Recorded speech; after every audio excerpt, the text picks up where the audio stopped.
Voilà, nous voulons vous saluer les uns et les autres, tous les amis qui sont présents ici pour notre rencontre de culte, dans cette salle, dans ce temple, et puis tous les amis qui nous rejoignent sur Internet ou tous ces moyens modernes qui nous permettent d'être en communion. Et certains qui sont très très loin de nous. Plusieurs amis aussi de l'Église qui sont en vacances et qui nous ont signalé qu'ils nous suivent sur Internet et qui sont très heureux de pouvoir ainsi, même au loin, d'être en communion avec l'Église et de suivre le culte que nous partageons ensemble. Bienvenue donc à tous dans le nom de notre Seigneur Jésus-Christ. Nous voulons passer un temps de communion et peut-être espérer que ce temps sera peut-être la meilleure heure que nous passerons ensemble pendant toute cette semaine. Mais que cela nous aide aussi pendant la semaine à vivre dans la communion, dans la communion avec le Seigneur, dans le respect de sa parole et dans l'obéissance à ses commandements. Bienvenue à tous. Je voudrais autrefois encore, comme je dis assez souvent, chacun donner le nom, mais ça prendrait trop de temps. Je suis vraiment très heureux d'être avec vous et j'espère que cela est réciproque. Bienvenue donc à tous et à toutes dans le nom de notre Seigneur Jésus-Christ. Je vous propose de chanter ensemble, puisque nous pouvons chanter malgré tout, même si ici c'est avec notre masque, le numéro 125 pour l'équipe que nous saluons, vidéo et audio. C'est vers toi que je me tourne. Et je vous propose que nous nous mettions debout pour le chanter. C'est vers toi que je me tourne.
Merci bien, nous reprenons place et je vous propose une lecture dans les Écritures. Nous ouvrons la Bible ensemble, si vous le voulez, et les amis qui sont à l'écran là aussi chez eux ou là où ils sont peuvent le faire dans le psaume 119.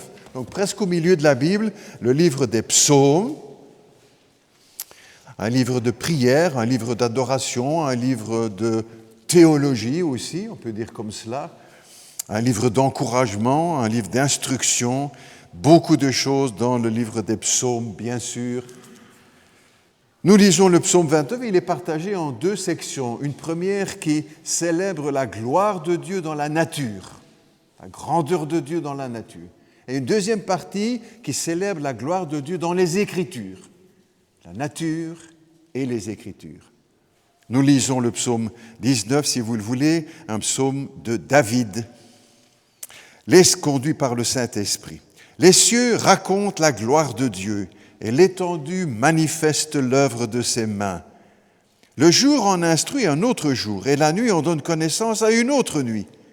Ce n'est pas un langage, ce ne sont pas des paroles dont le son ne soit pas entendu. Leur retentissement parcourt toute la terre.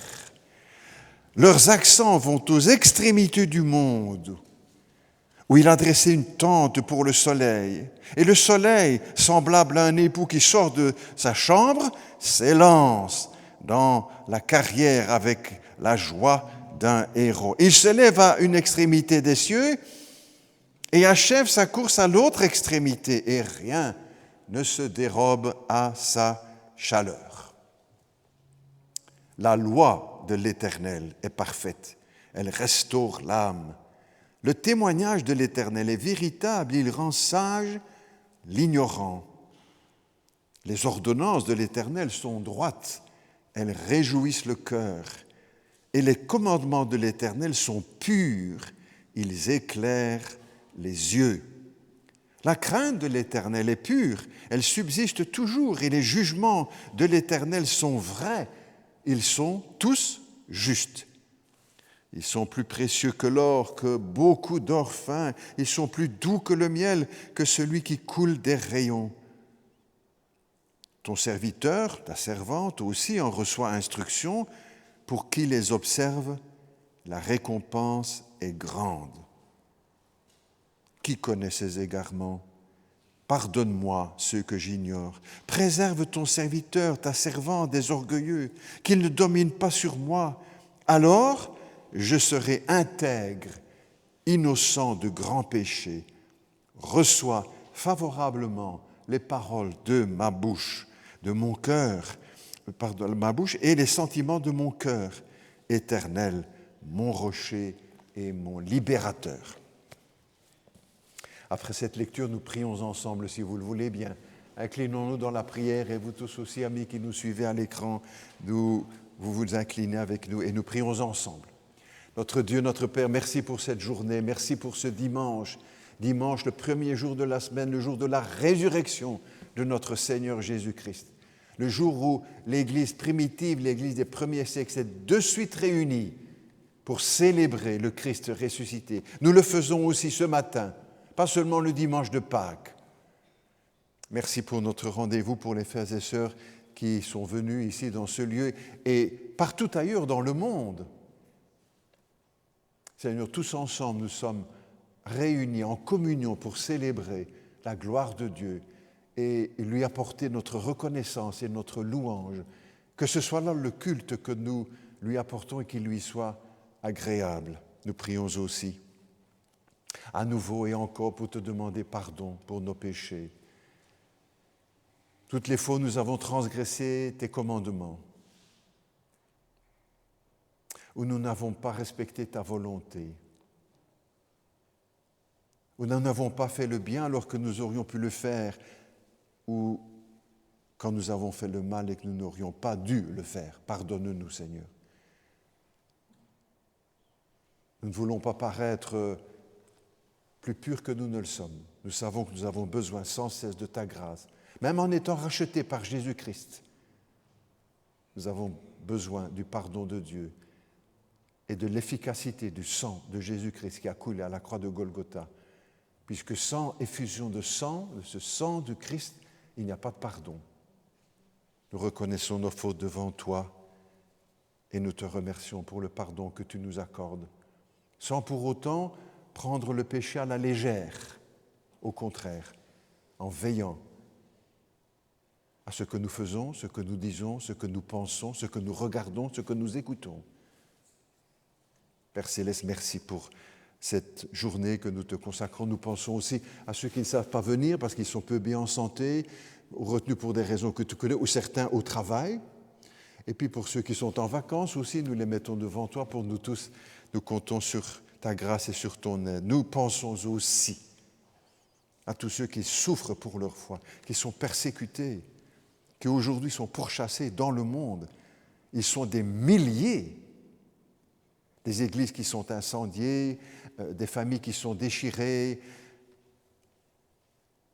Père Céleste, nous prions pour eux, que tu leur accordes la délivrance et que de notre côté, nous puissions tout faire pour les aider au travers des œuvres missionnaires qui travaillent dans ces pays.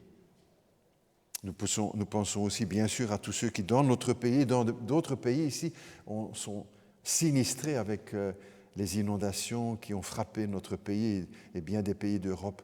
Notre Dieu, merci pour l'aide aussi que nous pouvons leur apporter et que ce soit peut-être une occasion pour eux comme pour nous de tourner les regards vers celui qui est au-dessus de toute chose et nous rappeler que nous avons les uns et les autres à respecter la nature, ce que Dieu a créé. Conduis notre culte, Seigneur, ce matin, que tout soit pour ta gloire, les chants, les prières, le partage de la Sainte Seine, la prédication, notre communion. Donne-nous des cœurs bien disposés, Seigneur. Des cœurs bien disposés pour t'apporter notre culte ce matin. Sinon, nous serions venus pour rien. Dispose notre cœur à la louange, à la bienveillance, à l'adoration. Au nom de Jésus, nous te le demandons. Amen. Nous allons chanter encore, si vous le voulez bien maintenant, une prière.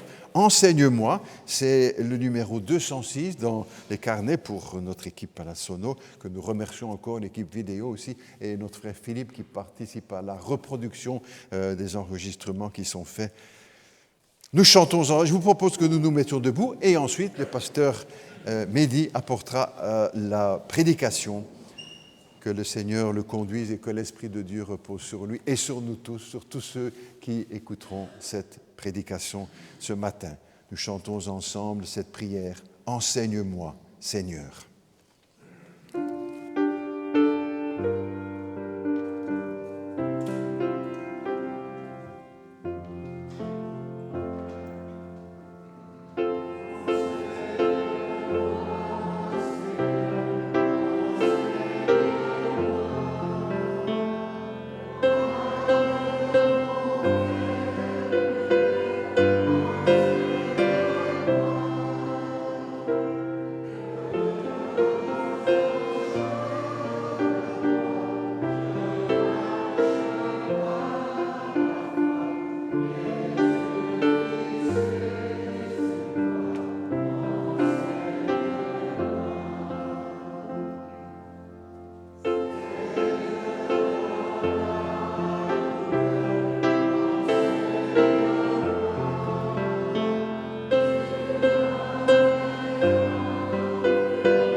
Nous sommes reconnaissants tous ensemble au Seigneur pour cette occasion que nous avons encore de pouvoir nous rassembler ensemble physiquement dans le même lieu, dirigés par le Saint-Esprit et surtout pour nous tourner ou pour tourner chacun de nos cœurs vers la parole de Dieu.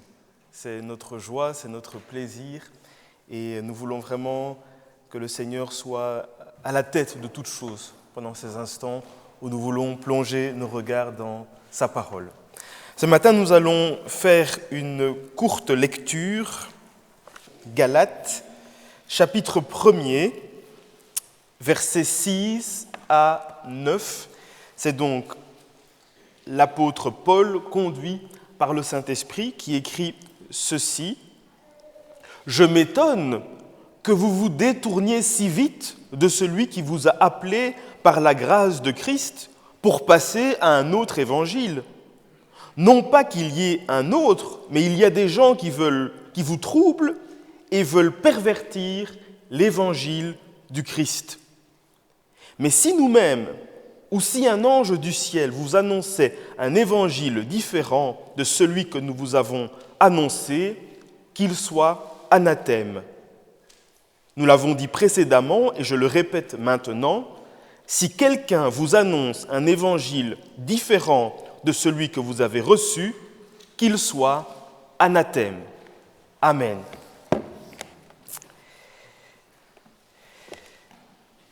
Ce matin, nous voulons nous arrêter autour du thème suivant, un évangile non transformé. Un évangile non transformé. On sait dans le domaine de l'alimentation qu'on classe les aliments dans différentes catégories et notamment on classe les aliments dans la catégorie des aliments non transformés, c'est-à-dire les aliments que l'on prend directement dans la nature et que l'on consomme comme ça. Il y a les aliments qui sont un peu transformés, par exemple les aliments pour lesquels on va avoir des techniques comme du broyage, des aliments que l'on va couper, des aliments que l'on va sécher, des aliments qu'on va congeler. On sait aussi en alimentation qu'il y a les aliments transformés, c'est-à-dire les aliments auxquels on a rajouté d'autres ingrédients ou les aliments qui ont subi tout un ensemble de transformations. Mais toujours en alimentation, il y a ce qu'on appelle les aliments ultra transformés. Ce sont les aliments qu'on va fortement transformer, notamment via l'industrie, comme les plats préparés ou comme tout ce qui est surgelé. Ce sont les aliments que l'on transforme fortement et qui sont aujourd'hui très critiqués, évidemment. Mais on sait que la Bible compare la parole de Dieu à un aliment. La Bible se compare elle-même à un aliment, à du pain, à une nourriture. Et si l'on devait classer la parole de Dieu dans une de ces catégories, on devrait la classer dans la catégorie des aliments non transformés. La Bible est appelée à être pour nous, la parole de Dieu est appelée à être pour nous un aliment non transformé. Un aliment que l'on ne modifie pas. Un aliment que l'on ne trafique pas. Un aliment que l'on ne change pas. Un aliment qui reste pur. Un aliment qui reste nature. Un aliment qui reste dans son état originel. C'est Jésus qui compare la parole de Dieu en disant notamment « L'homme ne vivra pas de pain seulement, mais de toute parole qui sort de la bouche de Dieu ». C'est donc que la Bible est pour chacun d'entre nous une nourriture. Quelque chose qui est censé nous nourrir, alimenter notre foi, nourrir notre âme pour nous permettre d'avancer avec le Seigneur. L'Évangile, la parole de Dieu, pour l'Église, pour le peuple de Dieu, pour chaque enfant de Dieu, doit être un évangile non transformé, c'est-à-dire un évangile pur, un évangile vierge, un évangile naturel. Dans le texte que nous avons lu, de Galates chapitre 1er, que nous avons lu tous ensemble, il est question justement de l'apôtre Paul qui s'adresse aux chrétiens de Galates et qui s'étonne finalement que les chrétiens de cette église se tournent vers un évangile qui n'est plus l'évangile de Christ. Il s'étonne de ce qu'ils se tournent vers un évangile différent, vers un évangile transformé, vers un évangile qui n'est plus l'évangile, qui n'est plus la parole de Dieu. En effet, il y avait tout un ensemble d'enseignants qui passaient dans cette communauté et autour et qui enseignaient des fausses doctrines, des doctrines qui avaient pour effet de transformer, de modifier l'évangile de Christ. Et l'apôtre s'étonne. Il s'étonne que les Galates se laissent avoir quelque part par cet évangile qui n'est plus le pur évangile. Non seulement l'apôtre s'étonne de cela, mais aussi il les met en garde. Il les met en garde que personne ne se permette de leur annoncer un autre évangile, que personne ne se permette de leur inventer un nouvel évangile. Mais il les encourage à rester fidèles à l'évangile de Christ dans sa forme première, dans sa forme naturelle, dans sa forme non transformée. D'autres versets de l'Écriture nous font penser à cette même idée, et notamment un verset dans 1 Pierre qui nous invite, chacun d'entre nous, à désirer, comme des enfants nouveau-nés, le lait spirituel et pur de la parole de Dieu. Et certaines Bibles utilisent l'expression « le lait spirituel non frelaté de la parole de Dieu ». Le lait non frelaté de la parole de Dieu, c'est-à-dire le lait ou la parole non dénaturée, non trafiquée, non corrompue, non faussée, non falsifiée, la juste et vraie parole de Dieu. L'Église de Jésus-Christ doit avoir une parole qui soit pure. Elle doit avoir en son sein l'Évangile qui soit annoncé de façon pure, de façon naturelle. Le juste, le pur Évangile de Jésus-Christ. C'est Luther qui disait « Mais le vrai trésor de l'Église, c'est le sacro-saint Évangile de la gloire et de la grâce de Dieu. » Le vrai trésor de l'Église, du peuple de Dieu, c'est le sacro-saint Évangile de la gloire et de la grâce de Dieu. Notre trésor le plus précieux, c'est la parole de Dieu, dans sa forme naturelle, dans sa forme pure. Et par rapport justement à cette tentation que nous pourrions avoir, ou à cette tentation qu'il pourrait y avoir dans le monde, à transformer la parole de Dieu, il y a 4 grandes dérives qui nous guettent, 4 grands dangers qui nous guettent. Un premier danger, c'est le danger de modifier la parole de Dieu. Premier danger, c'est le danger de modifier la parole de Dieu. Un deuxième danger, c'est de déformer la parole de Dieu. Un troisième danger, c'est de mélanger la parole de Dieu. Un quatrième danger, c'est de diluer la parole de Dieu.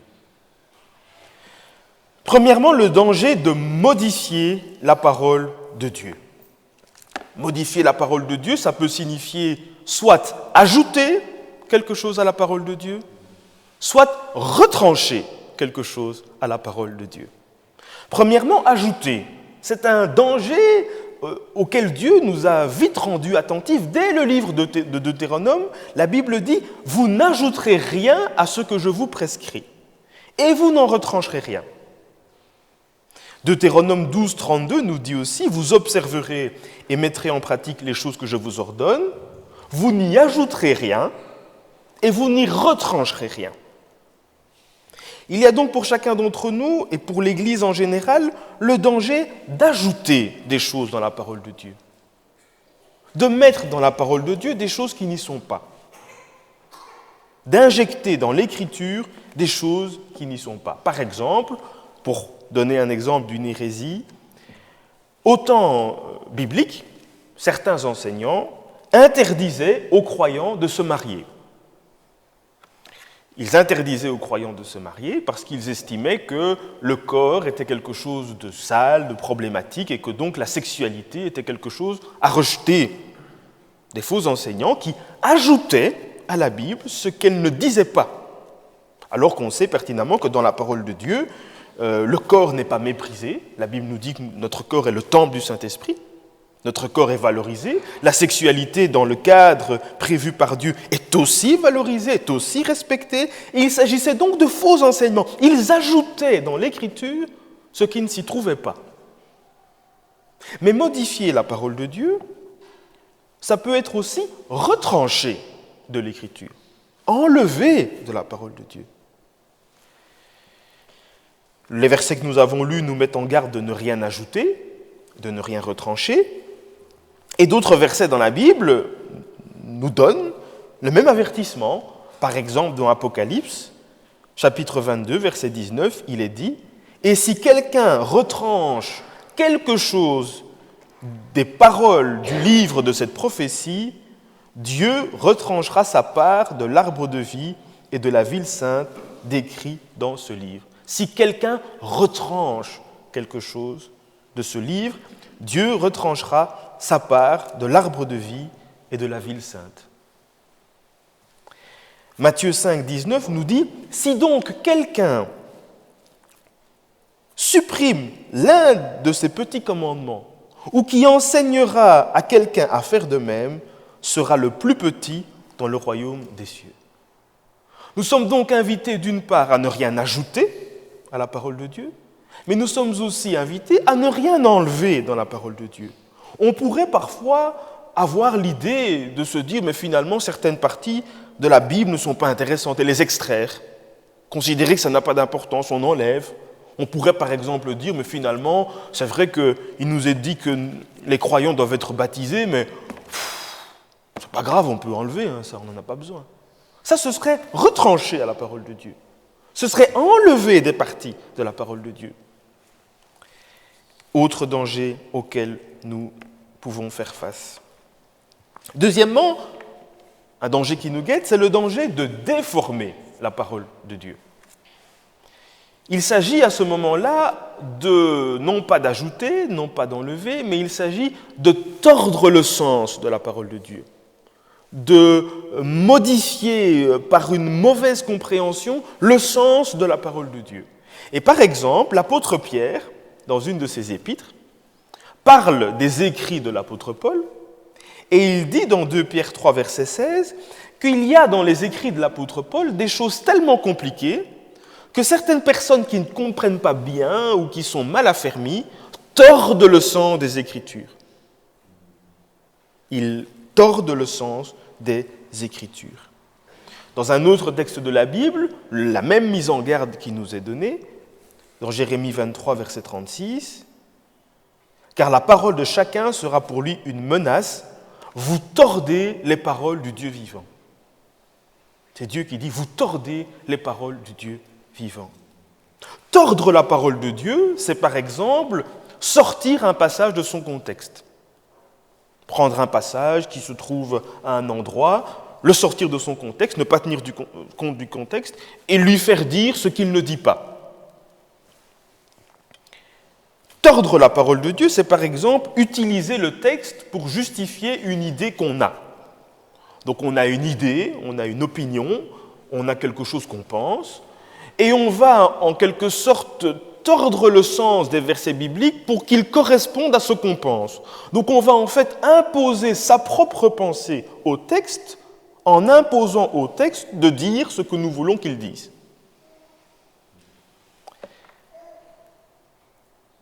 Faire dire à la Bible ce qu'elle ne dit pas du tout. Ou alors déformer la parole de Dieu, ce serait mal comprendre les réalités qui sont présentes et donc complètement changer, modifier le sens réel qu'elles ont. Troisième danger que nous avons avec la parole de Dieu, c'est le danger de mélanger la parole de Dieu. De mélanger la parole de Dieu, c'est-à-dire de prendre la parole de Dieu et de la mettre avec d'autres choses qui ne sont pas parole de Dieu. Le mélange de la parole de Dieu. Par exemple, il y a des courants qui mélangent la parole de Dieu avec des courants philosophiques ou avec l'ésotérisme, par exemple. Donc on va prendre une pensée ésotérique, par exemple, sur les énergies cosmiques, sur les forces spirituelles, et on va réussir d'une façon ou d'une autre à mettre en lien ces choses-là avec la Bible, et on va faire un petit melting pot et un petit mélange de la parole de Dieu avec autre chose. Mais on peut aussi mélanger la parole de Dieu avec des traditions, par exemple. Donc on a des traditions humaines, des traditions culturelles, des traditions familiales, des traditions liées à un pays, liées à un certain endroit du monde. Et on va en fait mélanger ces traditions-là avec la parole de Dieu et on va faire de ces traditions qui sont extra-parole de Dieu quelque chose qui deviendrait la parole de Dieu. Et par exemple, dans le texte de Matthieu chapitre 15, Jésus reproche aux pharisiens justement de mettre leur tradition au-dessus de la parole de Dieu. Et notamment dans le cas précis, c'était la question du commandement « Honore ton père et ta mère ». Eh bien, en réalité, les pharisiens, souvent, ou en tout cas une partie du peuple à ce moment-là, ce qu'ils faisaient, c'est que avec l'argent qu'ils étaient censés donner à leurs parents, donc par exemple quand un enfant avait un parent en difficulté financière, un problème de difficulté à vivre, difficulté à se nourrir, voilà, la Bible dit « honore ton père et ta mère ». Et donc l'enfant est censé aider son parent. Et Jésus leur reproche qu'en fait, ce qu'ils faisaient, eux, ils disaient « Ah ben, désolé papa, désolé maman, je ne peux pas t'aider parce que l'argent avec lequel je voulais t'aider, je l'ai déjà pris pour le donner au temple. » Et donc, ils tordaient, si vous voulez, ils mélangeaient la parole de Dieu avec une tradition. Il y avait une tradition toute humaine et ils utilisaient cette tradition pour ne pas se soumettre à la parole de Dieu. Et Jésus leur reproche de mélanger la parole de Dieu avec leur tradition. Alors bien sûr, on ne peut pas vivre sans tradition. Tout le monde a des traditions, toute culture a des traditions, tout pays a ses traditions. Et le problème, ce ne sont pas les traditions. Le problème, c'est lorsque les traditions annulent la parole de Dieu, lorsque les traditions deviennent plus importantes que la parole de Dieu. Et surtout lorsqu'elles contredisent la parole de Dieu, mais qu'on les suit quand même. On peut aussi mélanger la parole de Dieu avec des philosophies humaines. Il y a des philosophies dans le monde. Par exemple, l'hédonisme. Donc l'hédonisme, c'est cette fameuse philosophie qui consiste à dire que la chose la plus importante dans la vie d'un humain, c'est le plaisir. Donc la première chose qui est importante pour être heureux, c'est le plaisir. Et donc, l'idée, pour faire bref, ce serait de dire ne nous refusons aucun plaisir. Et donc, certaines personnes pourraient mélanger la parole de Dieu avec cette pensée, avec cette philosophie-là. Alors que la Bible nous explique bien que le plaisir n'est pas mauvais en soi, mais que le plaisir doit être soumis à la parole de Dieu, soumis à ce que Dieu veut. On pourrait mélanger, par exemple, la parole de Dieu avec le bouddhisme, qui est une philosophie qui est en dehors de la parole de Dieu, avec tout le respect qu'on a pour les bouddhistes. Mais certains, parfois, en sont arrivés à mélanger la parole de Dieu en trouvant dans l'Écriture des signes de la réincarnation, alors que la Bible ne parle jamais de réincarnation et qu'elle nous dit qu'il revient aux hommes de mourir une fois, après quoi vient le jugement. Et donc on mélange la parole de Dieu avec des philosophies humaines, des philosophies qui ne sont pas bibliques. Certains chrétiens, parce que le danger de mélanger la parole de Dieu avec des philosophies humaines, ça peut aussi rentrer dans l'Église. Certains chrétiens d'autres courants, par exemple dans des courants plus libéraux, considèrent que l'on peut changer la parole de Dieu en fonction des époques. Et se disent, voilà, il y a ce qui était valable avant, mais on doit réadapter tout, et donc on change en fonction du temps, et on adapte un peu la parole de Dieu aux réalités, en transformant ce qui doit être transformé. D'autres chrétiens, des chrétiens, nient que Jésus soit le Christ, nient que Jésus soit Dieu. Tout en étant chrétiens, ils lisent la Bible, ils aiment bien la Bible, mais ils ne croient pas que Jésus soit Dieu, que Jésus soit le Christ. Ou alors d'autres chrétiens nient l'œuvre expiatoire de Jésus à la croix. Ils donnent beaucoup d'importance à ce que Jésus dit. Ils se disent qu'il faut aimer son prochain, qu'il faut aider les autres. Tout ce que Jésus enseignait, ils sont d'accord. Mais par contre, l'œuvre expiatoire de Christ à la croix, ça, ce n'est pas très important. Le sacrifice de Jésus à la croix est méprisé. Donc ce sont tous des mélanges de la parole de Dieu avec autre chose. Autre danger qu'il peut y avoir, c'est de mélanger la parole de Dieu avec des exigences humaines. Et c'est par exemple ce qui s'est passé à l'époque de la Réforme. L'Église, en place à ce moment-là, avait mis en place le principe des indulgences. Alors à peu près tout le monde sait à quoi ça fait référence, les indulgences. Ce sont donc des aumônes, entre guillemets, que les chrétiens payaient, ou que les hommes et les femmes payaient, en espérant, donc l'Église promettait qu'en payant les indulgences, on pourrait réduire ses peines au purgatoire. Donc le purgatoire qui serait l'antichambre de l'enfer, et donc en payant des indulgences, eh bien, on réduisait ses peines, et donc on allait moins souffrir au purgatoire. Donc ça, c'est mélanger la parole de Dieu avec des exigences humaines inventées par l'homme. La Bible ne parle nulle part du purgatoire, elle ne parle nulle part du fait qu'avec un paiement d'argent, on puisse changer quelque chose à ce qui se passe après la mort. Mais à cette époque-là, on avait mélangé la parole de Dieu avec des exigences humaines. Autre danger que nous avons aussi. Et Luther, qui a affiché sur la porte de son église des thèses, les fameuses thèses de Luther en 1517, dans lesquelles il dénonce justement les indulgences, dans lesquelles il s'oppose aux indulgences en disant « mais ce n'est pas la parole de Dieu, ce sont des exigences humaines ». Et voici ce qu'il dit dans sa 53e thèse. Il dit « Ils sont ennemis du Christ et du pape, ceux qui ordonnent que la parole de Dieu soit complètement réduite au silence dans les autres églises afin que les indulgences soient prêchées. Ils sont ennemis du Christ et du pape, ceux qui exigent que la parole de Dieu soit réduite au silence pour qu'on prêche les indulgences, c'est-à-dire pour qu'on prêche des choses qui ne sont pas écrites dans la Bible. Il dit, 54e thèse, juste après, « On fait injure à la parole de Dieu lorsque dans le même sermon, on consacre aux indulgences autant ou même plus de temps qu'à cette parole. » Donc, dans un sermon, dans une prédication, on allait passer soit le même temps à parler des indulgences et de la parole de Dieu, soit passer plus de temps à parler des indulgences que de la parole de Dieu. Et Luther s'oppose à cela parce qu'il dit non. Ce sont des mélanges qui ne plaisent pas à Dieu, ce sont des mélanges qui sont contraires à la parole de Dieu. Quatrième danger qu'il y a avec la parole de Dieu, quatrième danger qui nous guette, qui guette l'Église, qui guette tous les chrétiens, c'est le danger de diluer la parole de Dieu. C'est-à-dire de diminuer l'importance de certaines vérités bibliques, de réduire l'importance de certaines vérités bibliques, de rendre certaines vérités bibliques sans valeur, sans force, sans intensité. Il y a certaines vérités de la Bible que l'on cache, que l'on minimise, que l'on exclut. Pour comprendre ce que c'est diluer la parole de Dieu, ce n'est pas très compliqué. Si vous pensez, ou si vous voulez cet après-midi boire de l'eau avec du sirop de menthe et que vous mettez un peu de sirop de menthe dans un verre normal, eh bien vous allez à la fin avoir de l'eau colorée au sirop de menthe. Non seulement elle sera colorée, mais en plus vous aurez le goût quand vous boirez. Si vous prenez la même quantité de sirop, c'est-à-dire un fond, et que vous la mettez dans un bol de soupe, l'eau sera déjà un peu moins colorée et vous aurez déjà un peu moins de goût.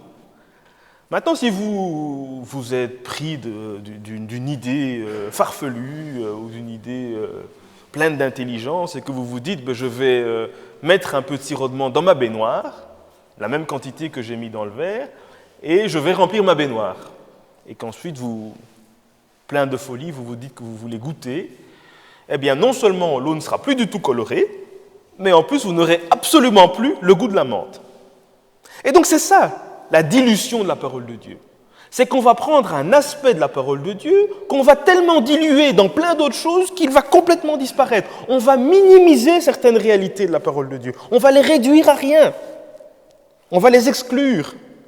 Et c'est un autre danger qui nous guette. Par exemple, diluer la parole de Dieu, ce serait dire, mais finalement, la doctrine du Saint-Esprit dans la Bible, ce n'est pas si important, on peut s'en passer. Et donc, on n'en parle plus, on lui donne plus d'importance, on se dit, c'est pas si important finalement de parler de ça. Alors que la Bible nous enseigne que c'est par le Saint-Esprit que nous naissons de nouveau. C'est par le Saint-Esprit que nous pouvons vivre notre vie chrétienne. C'est par le Saint-Esprit que nous pouvons comprendre la parole de Dieu. C'est par le Saint-Esprit que nous pouvons comprendre les réalités spirituelles. C'est par le Saint-Esprit que nous pouvons marcher dans la vie de Dieu, porter du fruit. Et donc, on pourrait diluer cet aspect-là de la parole de Dieu et le rendre sans importance. Tout comme on pourrait considérer que certaines réalités de la Bible n'ont plus d'importance. Oui, Jésus a beaucoup parlé, a beaucoup eu à être en contact avec des forces spirituelles mauvaises, avec des démons, avec des esprits impurs, mais ça c'est plus important, ça c'était pour avant. Et donc on dilue un aspect de la parole de Dieu. On pourrait par exemple diluer aussi l'eschatologie. Donc l'eschatologie, c'est la doctrine de la fin des temps. Et dire, mais finalement, toutes ces questions-là du retour de Christ, des jugements, c'est pas si important, on peut s'en passer. On va parler de choses plus intéressantes ou de choses qui sont plus dans l'air du temps, alors que la Bible parle beaucoup des prophéties. La Bible annonce l'avenir. La Bible nous explique ce qui se passera à la fin des temps. On pourrait aussi diluer la parole de Dieu par rapport à des sujets plus pratiques. Ne pas tenir compte de ce que Dieu dit sur l'alimentation, sur l'habillement, sur l'hygiène, sur le repos, sur le respect des autorités, sur les relations de travail, sur les relations familiales entre épouses et époux, entre enfants et parents, et considérer que toutes ces réalités-là ne sont pas si importantes que ça.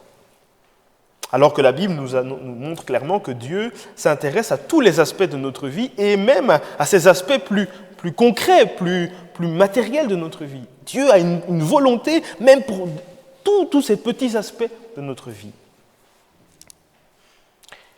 On pourrait aussi, dans cette idée de la dilution, on pourrait tomber dans le danger du shopping spirituel dans la Bible, qui consiste finalement à prendre la Bible et à ne choisir que ce qui nous intéresse le plus, en disant ça me va, je peux faire avec, ça ne me va pas, donc j'exclus. Et parfois, on peut entendre des chrétiens qui sont là-dedans, qui estiment que certaines parties de la Bible n'ont pas d'importance, qui méprisent certaines réalités ou certaines parties de la Bible. Alors que toute la parole de Dieu est inspirée, nous dit la Bible. Toute l'Écriture est inspirée et utile.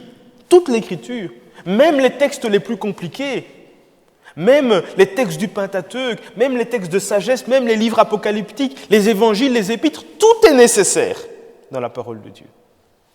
Et nous ne pouvons pas nous permettre de mépriser certaines parties, de les rejeter, de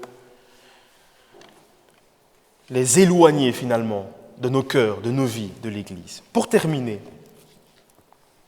pourquoi est-ce si important que la parole de Dieu ne soit pas transformée ? Pourquoi est-ce que c'est si important d'avoir un évangile non transformé ? Premièrement, parce qu'il nous est dit dans 1 Timothée 3, verset 15, que l'Église est la colonne et l'appui de la vérité. L'Église est la colonne et l'appui de la vérité, ce qui signifie que l'Église a pour mandat non seulement de préserver la parole de Dieu, mais d'annoncer la parole de Dieu.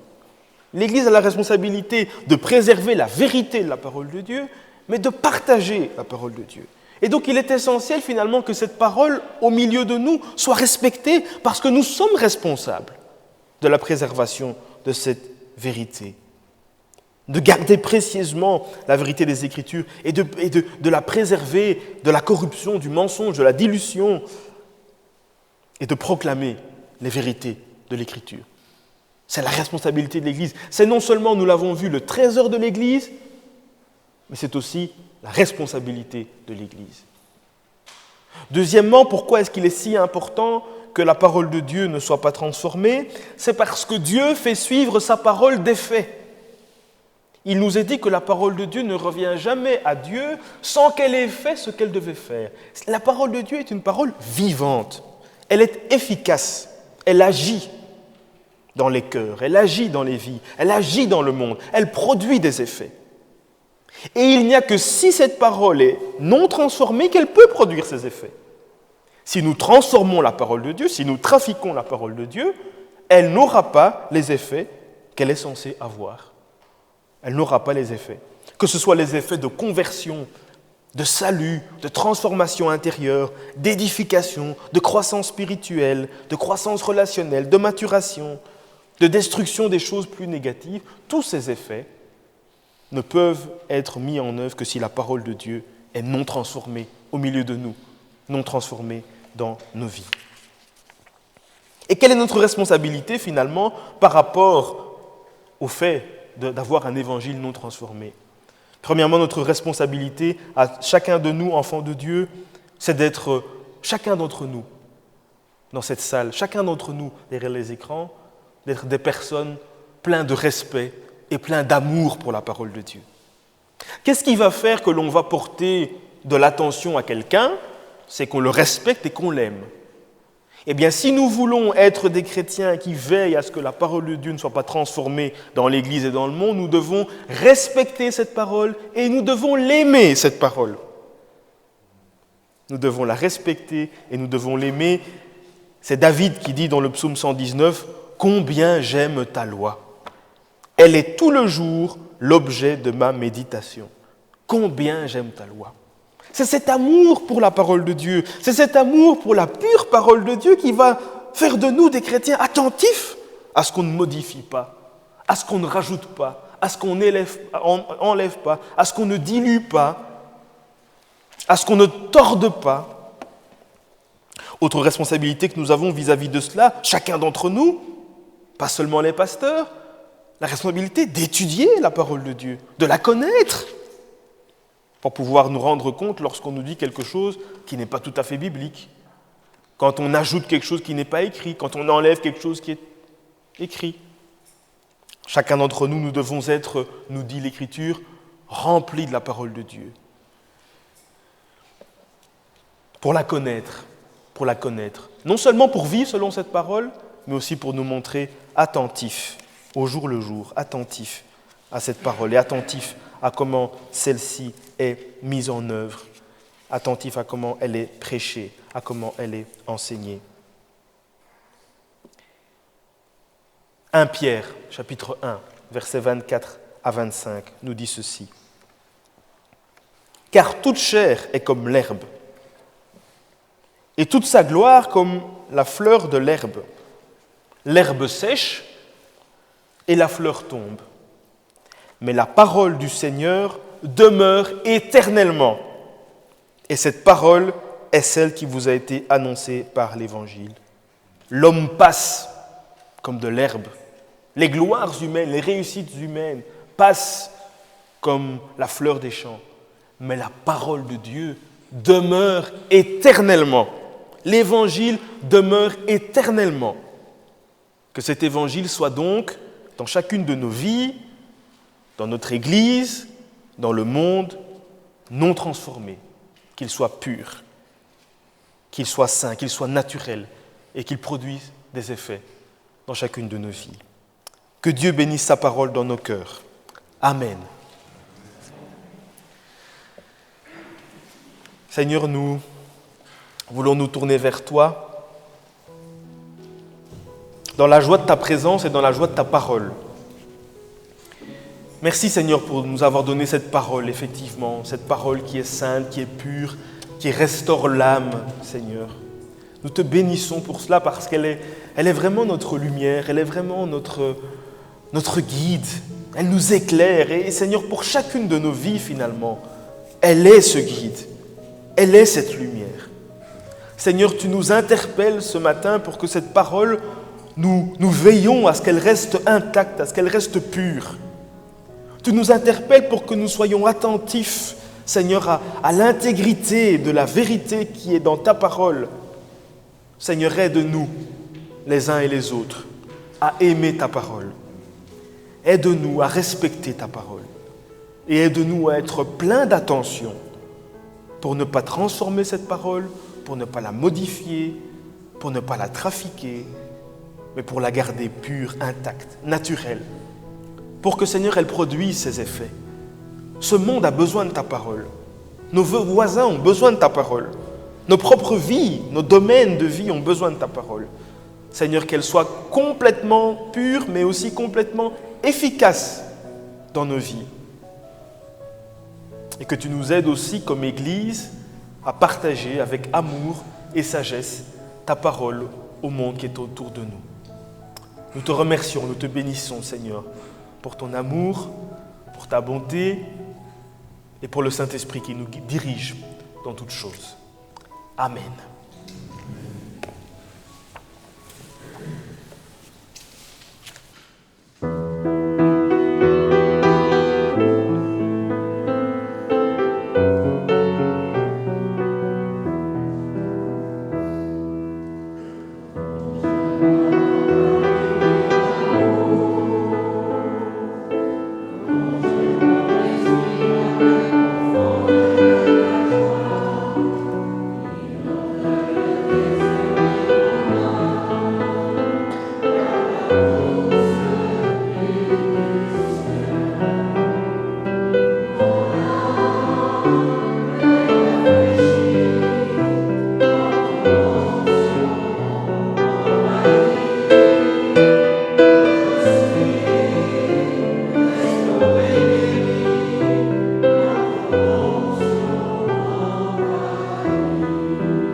Merci bien, nous reprenons place. Merci au pasteur Nsouzi pour la parole qu'il a partagée avec nous.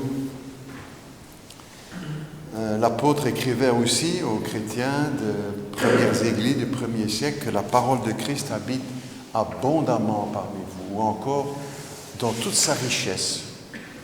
Plaise à Dieu qu'il en soit ainsi pour chacun de nous, jeunes ou moins jeunes,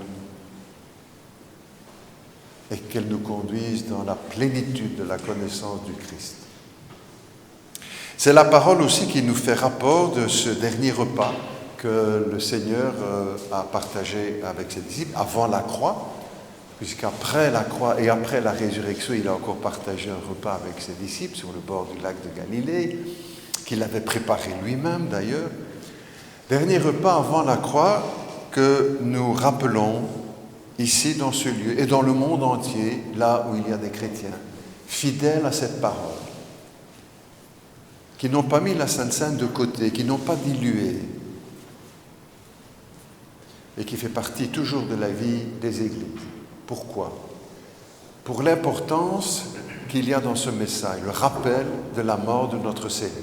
On est là au cœur de l'Évangile. Et parfois, c'est ce cœur même qui est ôté de certaines communautés. Nous voulons respecter la parole du Seigneur. Faites ceci en mémoire de moi. Toutes les fois que vous mangez ce pain, toutes les fois que vous buvez ce pain, vous annoncez la mort du Seigneur jusqu'à ce qu'il vienne. C'est ce que nous faisons. Même si on n'a pas parlé ou si on ne parle pas dans toute prédication de la croix, chaque fois, la croix est au centre de notre culte au travers du repas que nous partageons. Le pain nous rappelle le corps de Jésus. C'est ce que la Bible nous enseigne. Nous rappelle le corps de Jésus.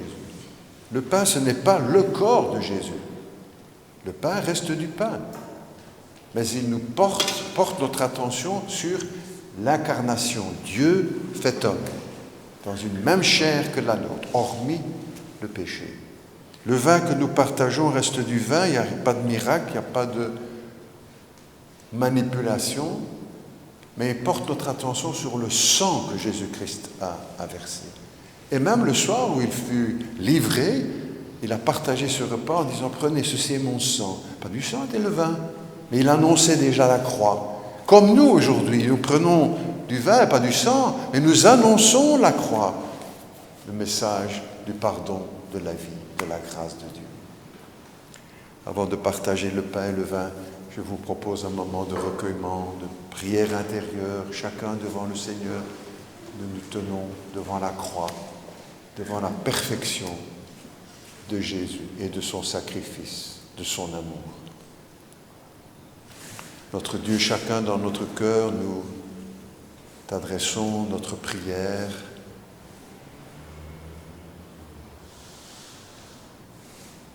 Nous fixons notre pensée sur la croix, sur Jésus, qui souffre pour nos péchés, qui meurt pour nos péchés.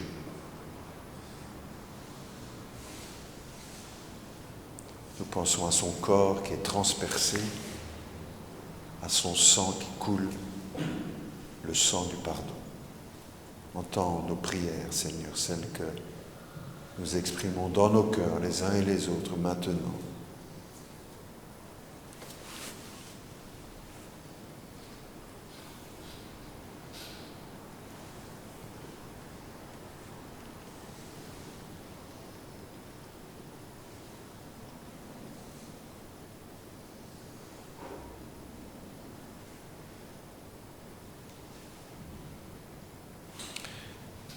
Notre Dieu, notre Père, nous voulons te remercier pour l'Évangile, pour la bonne nouvelle de l'Évangile, la bonne nouvelle du pardon gratuit de Dieu qu'il nous offre gratuitement. C'est par la grâce que nous sommes sauvés, nous n'oublions pas. C'est le cœur de l'Évangile. Nous te remercions pour la bonne nouvelle de l'Évangile. Par la résurrection de Jésus-Christ, qui nous assure que la mort n'est pas la fin de la vie, qu'il y a une résurrection des justes et des injustes, les uns pour la gloire éternelle, les autres pour l'opprobre éternel, pour la ruine éternelle. Notre Dieu, nous te remercions pour cette bonne nouvelle de la résurrection et de la vie éternelle en Jésus-Christ. Et nous prions, Seigneur, que si quelqu'un parmi nous qui nous suit en écran n'est pas encore venu à Jésus-Christ pour recevoir le pardon et la vie, qu'il ne tarde pas à le faire, qu'il le fasse aujourd'hui, par la foi, en accueillant le Christ dans sa vie. Seigneur, nous prions pour le pain que nous partageons, qui nous rappelle le corps de Jésus, que Dieu est venu sur cette terre. Prions pour le vin que nous partageons, qui nous rappelle le sang de Jésus, le sang du Fils de Dieu qui a coulé à la croix du Calvaire pour le pardon de nos péchés. Bénis notre communion, Père Céleste, et que toutes nos pensées soient portées sur le Christ, sur la croix, sur Golgotha, sur le Calvaire. Le Christ qui souffre et le Christ qui triomphe. Au nom de Jésus, nous te prions, Père Céleste. Amen. Nous voulons inviter les frères et sœurs qui participent à ce repas à vouloir se lever. Je demanderai aussi à quelques amis dans l'église de nous aider. Je demanderai à André de venir pour nous. Valentin, si tu veux bien venir également. Philippe, si tu veux bien nous accompagner pour le service.